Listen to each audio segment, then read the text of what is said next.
So why do you like rock hunting so much? I don't know, it gives you a chance to get out in the desert and kind of, get in the fresh air and walk around, have some fun. Sometimes you find some cool stuff, If you don't like it, sometimes you just pretend you're having a good time. Just start having a good time, Did you learn that when you were acting? Yeah, I did. I learned that when I was an actor. That's funny. What was your favorite thing that you were in?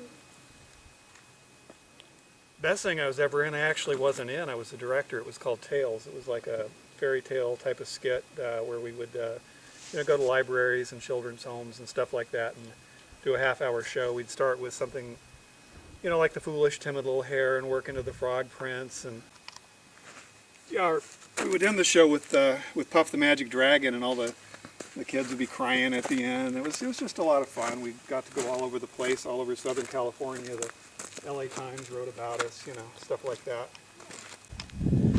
Anyway, we were like young kids running around LA doing this show. In fact, a lot of us younger than you are right now when we were doing that. The LA Times was writing articles about us. And it was just really a fun thing that we did. Oh, you brought a guitar. Yeah. Why? Well, a guy like me has to be ready to break into song at any moment.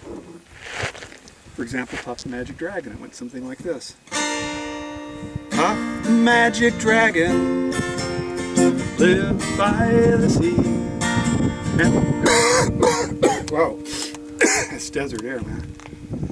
And frolicked in the autumn mist in a land called Honolulu.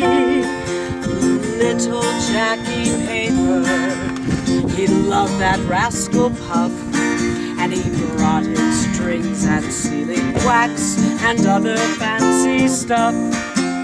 Together they would travel on a boat with billowed sails. Jackie kept a lookout perched on Puff's gigantic tail. Noble kings and princes would bow whene'er they came. Pirate ships would lower their sails when Puff roared out his name.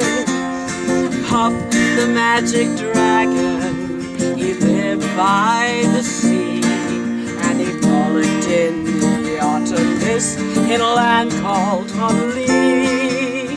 Puff the Magic Dragon lived by the sea, and frolicked in the autumn mist in a land called Honolulu.